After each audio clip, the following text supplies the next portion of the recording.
नाथ सुंदर रूप बालक मुनि कुल तिलक की नृप कुल पालक। राम और लक्ष्मण को देखने के पश्चात राजा जनक जी के हृदय में उसके प्रति सहज प्रेम हो जाता है और बड़े ही विनम्र भाषा में गुरु विश्वामित्र से पूछते हैं, ऋषिवर, हे नाथ, आप मुझे यह बताने की कृपा कीजिए कि ये जो दोनों श्याम गौर बालक हैं, ये किसी ऋषि कुल से संबद्ध हैं या किसी राज परिवार के राजकुमार हैं? इसे बताने की कृपा कीजिए। ब्रह्मो निगम नेति कही गावा उभरे भेष धरी की सोईयावा। हे ऋषिवर, जिस ब्रह्म को वेद भी नेति नेति कह के गुण गाता है कि उनके संबंध में हम कुछ विशेष नहीं जानते, या ये ब्रह्म और माया दोनों का वेश बनाकर यहाँ आए हैं। ये ब्रह्म के रूप में भी दिखते हैं, माया के रूप में दिखते हैं, क्योंकि सहज विराग रूप मनुमूरा। मेरा जो हृदय है उसमें सहज वैराग्य का भाव है, किसी प्रकार की कामना शेष नहीं है, कोई उत्सुकता नहीं रही। ब्रह्म के प्रति मैं पूरी तरह समर्पित हो चुका हूं, फिर भी थकित होत जिम चंद्र चकोरा। और मेरी आंखें उसी प्रकार इनको लगातार निर्निमेष अनिमेष देख रही हैं, जैसे रात्रि को, पूर्णेंदु को, पूर्णिमा के चंद्रमा को एक चकोर एक टक देखता रहता है। मेरी आंखें भी उसी प्रकार इनको देख रही हैं। ताते प्रभु पूछूं सती भान। हे मुनि श्रेष्ठ, मैं सच्चे हृदय से आपसे प्रार्थना करता हूँ, नाथ जनी करही दुराम। आप मुझसे कुछ भी छुपाने का प्रयत्न न करके कृपा करके मुझे सब कुछ सच सच बताइए कि ये दोनों श्याम गौर जो बालक हैं, ये आखिर है कौन? एक बात और,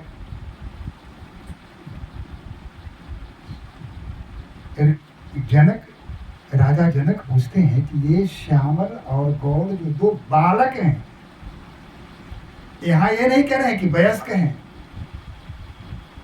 अगर उनकी अवस्था 20 होती, 25 होती, तो क्या उसको बालक कहते हैं? बालक से अभी अभी किशोर अवस्था में गए हैं, इसलिए जो वालोचित लावण्यता उनके चेहरे पर होती है, कोमलता, सहजता जो होती है, वो उनके मुखड़े से स्पष्ट दिखती है। अतः उसे युवा न कह के, किशोर भी न कह के राजा जनक कहते हैं कि ये जो दो बालक हैं, इनके संबंध में आप मुझे सच सच बता दीजिए, कुछ छुपाइएगा नहीं। इन्हीं बिलोकत अति अनुरागा। इन्हें देखने के बाद मेरे हृदय में अगाध प्रेम भर गया है। बरबस ब्रह्म सुख ही मन त्यागा। और मन में जो ब्रह्म के प्रति निष्ठा थी, लगाव था, प्रेम था, उसमें कमी दिख रही है, क्योंकि मैं इनके सौंदर्य पर इस तरह मैं मुग्ध हो गया हूं। जो ब्रह्म को पा लेता है वह किसी वस्तु के प्रति मुग्ध नहीं होता, उसके प्रति उसका लगाव नहीं होता। इन सारी चीजों से वह अलग हो जाता है, वीत राग वीत क्रोध हो जाता है। मेरे हृदय में वह भावना थी, लेकिन इस दोनों छवि सुंदर और छवि को देखकर जो श्याम गौर हैं, इनको देखने के पश्चात मेरे हृदय में जो विराग का भाव है वह धीरे धीरे समाप्त हो रहा है और राग का भाव उत्पन्न हो रहा है। मैं इनके चंद्रमुख को लगातार देख रहा हूं। ऐसा क्यों? कब मुनि भी हंसी कहेगा निपुणी का। ऋषि ने कहा कि तुम ठीक कहते हो, आपका कथन बिल्कुल सही है, क्योंकि वचन तुम्हारे न होगी अली का। आपका वचन कभी मिथ्या हो ही नहीं सकता। आपने सत्य प्रश्न किया है। अब सुनिए, ये प्रिय सब ही जहां लगी प्राणी। ये जो दोनों भाई हैं ये सबके प्रिय हैं।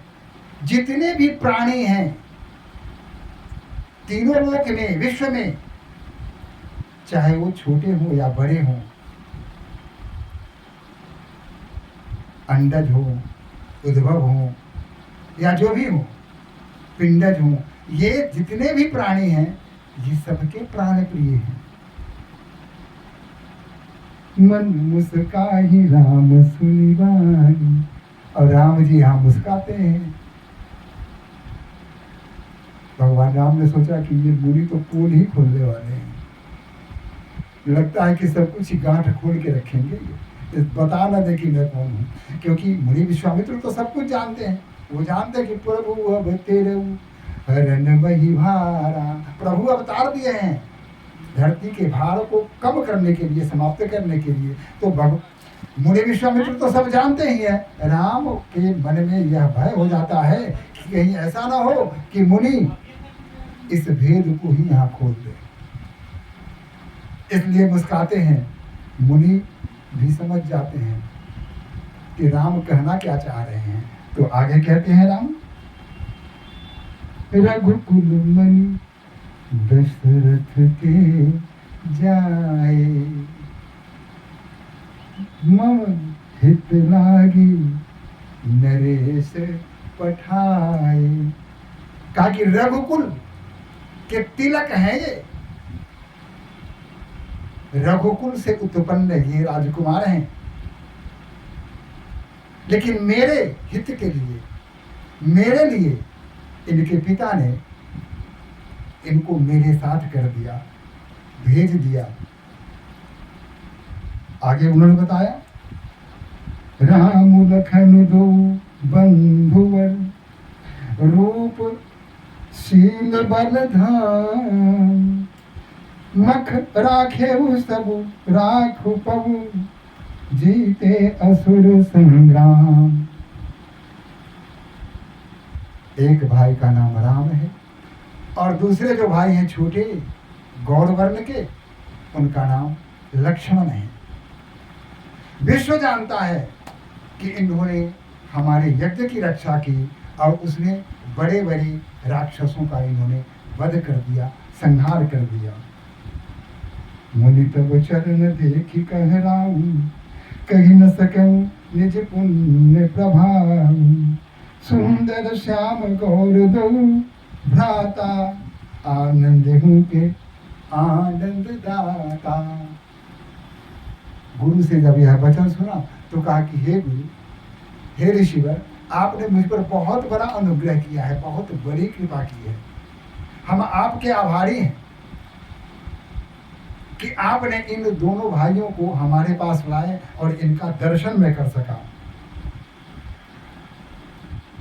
ये एक गौर वर्ण, एक श्याम वर्ण, यह अद्भुत रूप, इससे पहले तो हमने कभी देखा नहीं था।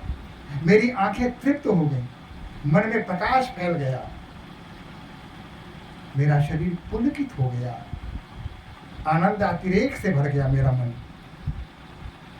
इनके प्रीति परस्पर पावन, कहीं न जाई मन भाव सुहावन, सुनहु नाथ कह मुदित विदेहु, ब्रह्म जीव सहज स्नेहु। कहा कि इनके और जीव के प्रति जो परस्पर प्रेम है, यह देख करके मुझे अत्यंत सुहावना लगा। हे नाथ, राजा जनक आनंदित होकर के, आह्लादित होकर के बोले कि ब्रह्म जीव युज सहज स्नेहु। जिस प्रकार ब्रह्म और जीव के मध्य सहज प्रेम होता है, सहज लगाव होता है, वही मैं यहाँ देख रहा हूँ। ब्रह्म और जीव का एकाकार मैं इन दोनों भाइयों में देख रहा हूँ। पुनि पुनि प्रभु ही चितव नर नाहु। राजा बार बार राम को और लक्ष्मण को देखे जा रहे हैं। पुलक गात उर अधिक उछाहु, पुलक गात उर अधिक उछाहु। संपूर्ण शरीर में आनंद भर गया है, हृदय में आनंद भर गया है, शरीर पुलकित हो उठा है। इनको देखते ही सुंदर सुदर सदनु सुखद सब काला, तहाँ बासुलय दिन भुलाला।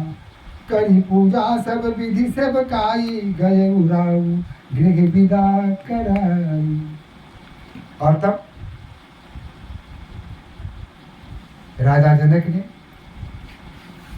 मुनि के साथ भगवान राम और भाई लक्ष्मण को वहां से एक सुंदर सुखद जो भवन था, जहां किसी प्रकार के मौसम का कोई प्रभाव नहीं पड़ता था,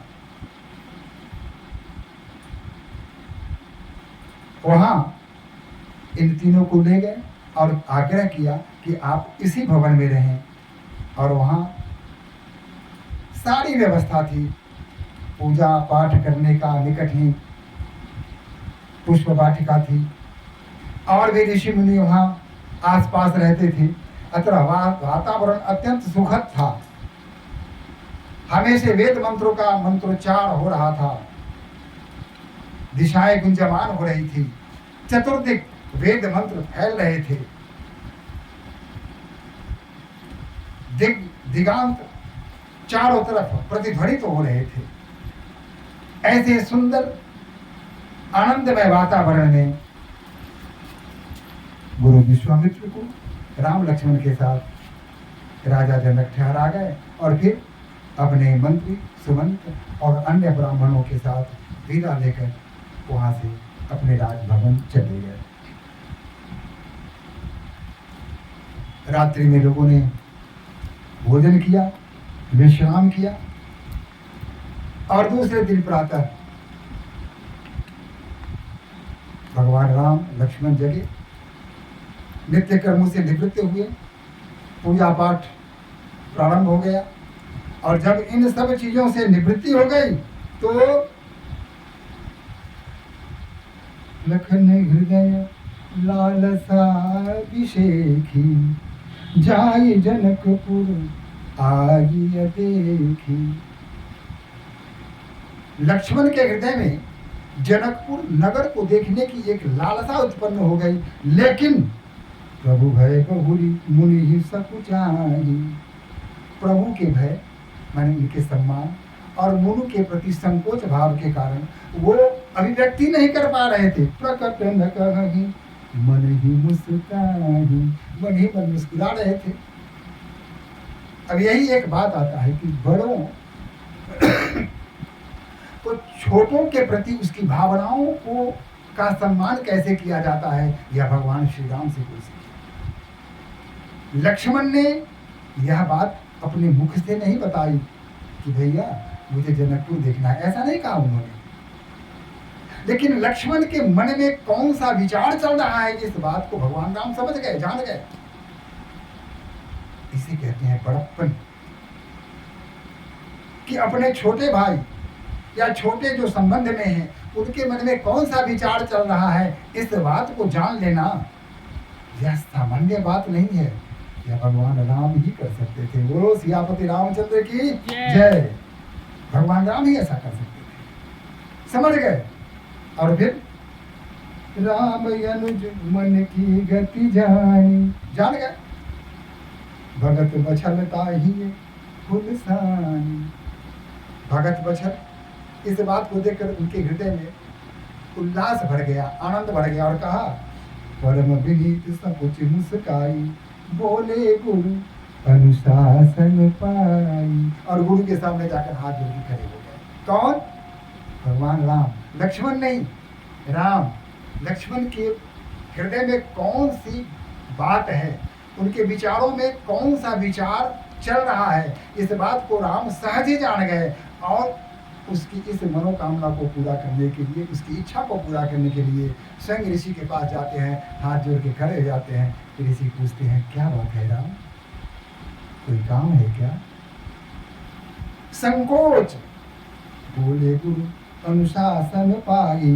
कहते कि परम विनीत सकुच मुस्काई, संकोच के साथ मुस्काते हुए, ऐसा नहीं कि मुंह बनाते हुए, ऐसा नहीं, मंद मधुर मुस्काते हुए और संकोच के साथ। अपने बड़ों से कुछ कहने के पहले संकोच जो होता है, यही हमारी मर्यादा है, यही सनातन शक्ति है कि अपने से बड़ों को अगर हम कुछ कहना चाहते हैं, उनसे लेना चाहें, तो संकोच भी होता है और चेहरे पर मुस्कान भी, मृदुलता भी होती है, सस्मिता भी होती है, सस्मित आनंद होना चाहिए,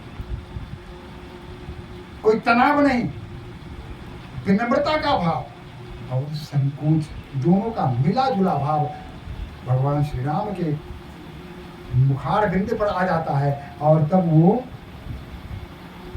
हाथ जोड़ के कहते हैं, गुरु कहते हैं कि ठीक है राम, बताओ क्या बात है, तुम कुछ कहना चाहते हो क्या, तुम्हारी कुछ इच्छा है क्या? भगवान राम कहते हैं, नाथ लखन पुरु देखन चाहिए। हे ऋषिवर, मेरा जो अनुज है राम, यह नगर को देखना चाहते हैं, नगर में घूमना चाहते हैं। प्रभु संकोच डर प्रकटन करही, लेकिन भय और संकोच के कारण ये अपने मुख से कुछ कह नहीं पा रहे हैं। जो राउर आयसु मैं पाबो।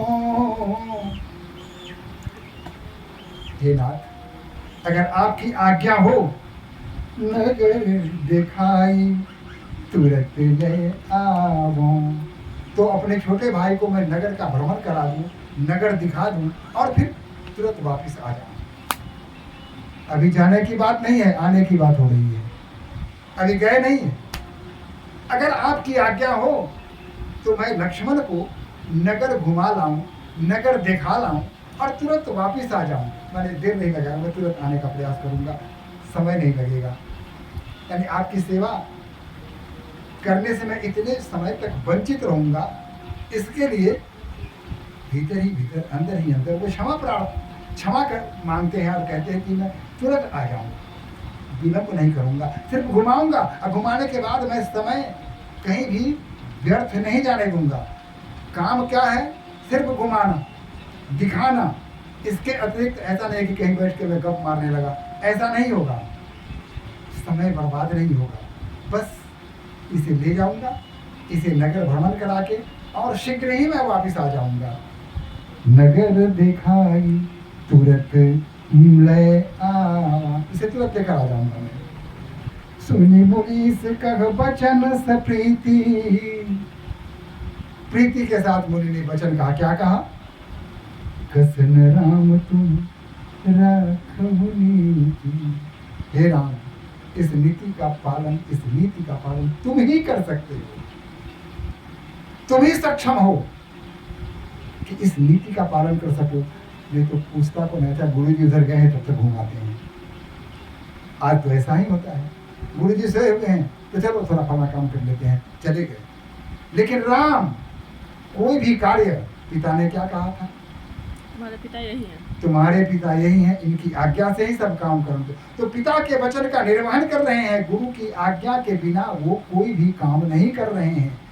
भाई को घुमाना है तो उनसे आज्ञा लेकर के। तो मुनि ने भी कहा कि यह काम तुम ही कर सकते हो, तुम ही इस नीति का पालन कर सकते हो, तुम ही सक्षम हो। धर्म से तु पालक तुम ताता, हे पुत्र तू धर्म के सेतु हो, तुम्हारे कारण ही धर्म है। प्रेम दिवस सेवक सुखदाता, तुम प्रेम के बस में हो, प्रेम से जो पुकारता है तुम वहां पहुंच जाते हो, यही तुम्हारी विशेषता है। और अपने भक्तों को सुख प्रदान करना यह तुम्हारी नियति है। जाई देखी आबहु नगरु, जाओ पुत्र सुख निधान दो भाई, सुख के निधान सागर, हे दोनों भाई आप जाइए और देखाइए, करहु सफल सबके नयन, सुंदर बदन दिखाई। आप देखने जाएंगे नहीं, ऐसा नहीं है कि आप नगर देखने जा रहे हैं, आपको दिखाने जाना है। क्या कहा? करहु सफल सबके नयन, जो नाखें आपको देखना चाहती है, करहु सफल सबके नयन, सुंदर बदन दिखाई, अपने सुंदर बदन को दिखाकर सबकी आंखों को तृप्त कराइए। जाइए। फिर मुनिपद कमल बंदे दो भ्राता, दोनों भाई ने मुनि के चरणों की वंदना की। ऐसा नहीं कि कह दिया और चल दिए, नहीं, आते हैं तब भी चरण वंदना, जब जाते हैं तभी चरण वंदना करते हैं। यही संस्कृति है, यही गुरु शिष्य की परंपरा है, जो अब हम भूल गए हैं, विस्मृति हो गई है। अब कहाँ गुरु और कहाँ शिष्य, अब यह संबंध ही नहीं रहा, और कहाँ गुरुकुल। तो जाने के पहले गुरु के चरणों की वंदना करते हैं। चले लोक लोचन सुखदाता, संसार के लोगों के नयनों को सुख देने वाले दोनों भ्राता नगर भ्रमण करने के लिए निकल पड़ते हैं।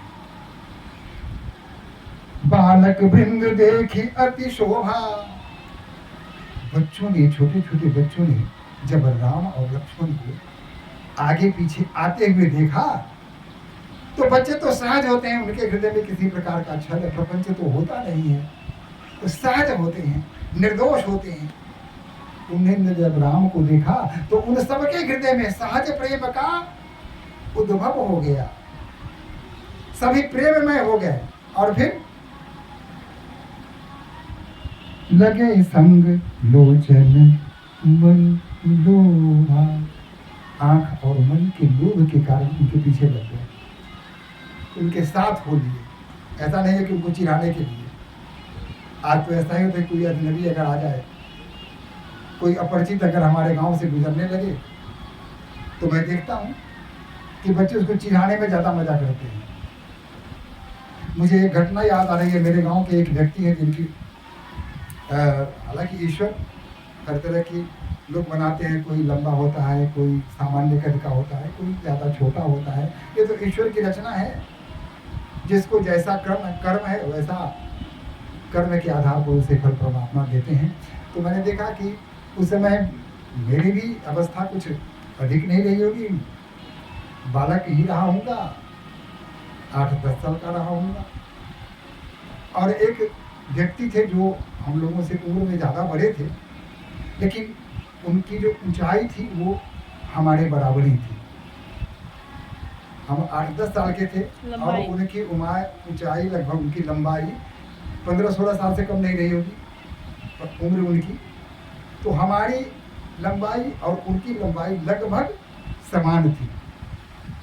और एक उस समय जब शादी ब्याह होता था तो कांधे पर दही लेकर के भार पर लोग पहुंचाया करते थे, जिनके यहाँ यज्ञ हुआ करता, चाहे विवाह हो, यज्ञोपवीत हो, या इस तरह का कोई आयोजन होता था, या श्राद्ध ही क्यों न हो।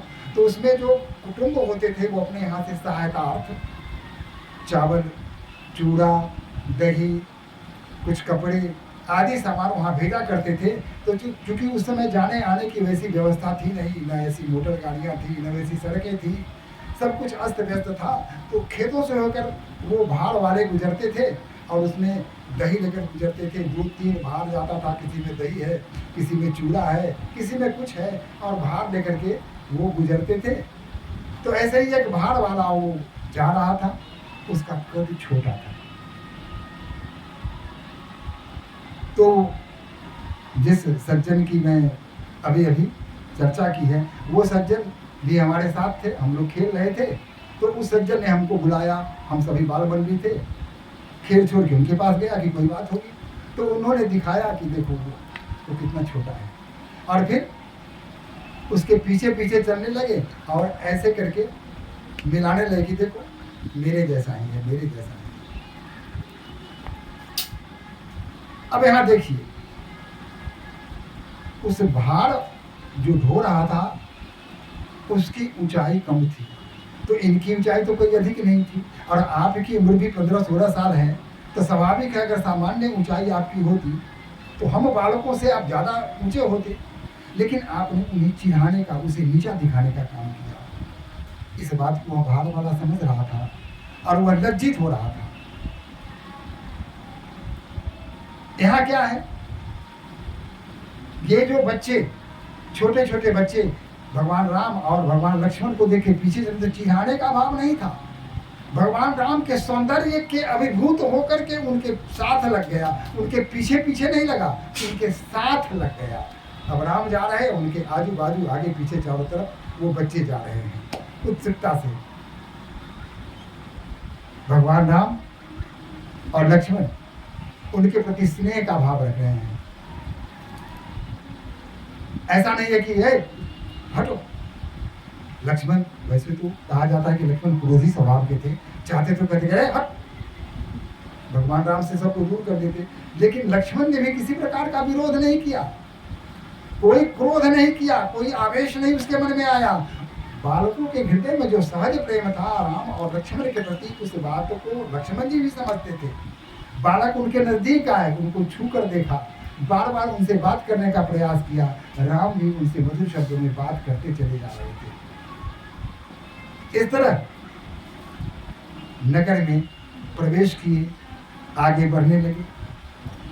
जो चाहे बालक हो, वृद्ध हो या युवा नर नारी हो, जिसने जहां भी राम और लक्ष्मण को आते हुए देखा, बस वह देखता ही रह गया।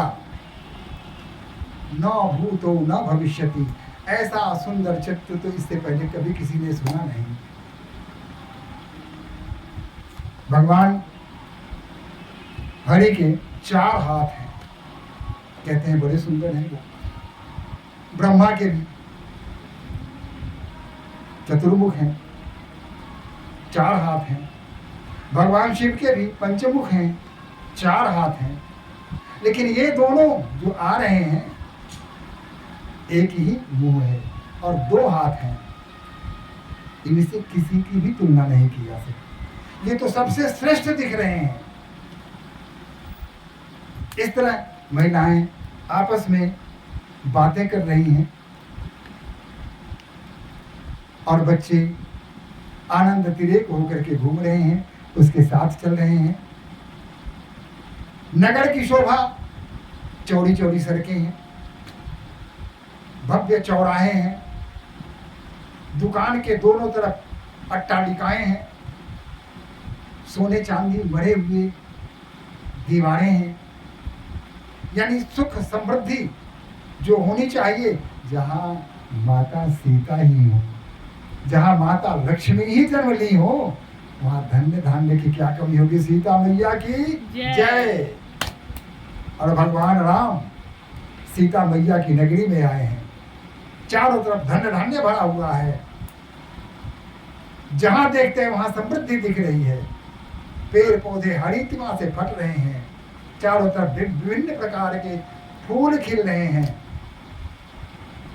अत्यंत शोभा न्यारी है। राम देख रहे हैं, मुस्कुरा रहे हैं।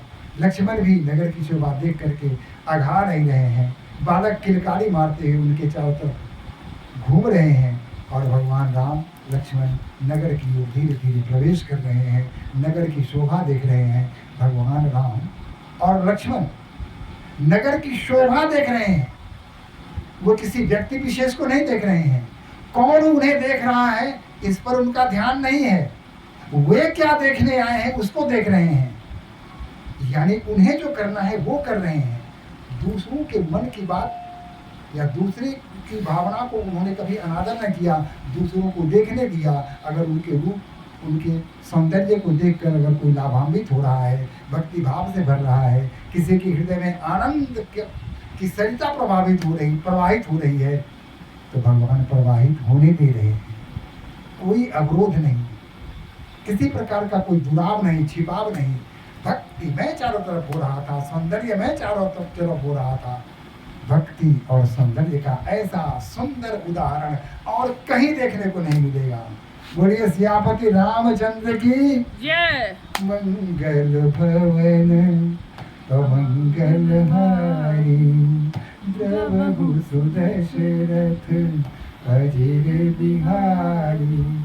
श्री राम जय जय राम, श्री राम जय जय राम, श्री राम जय जय राम, श्री राम जय जय राम।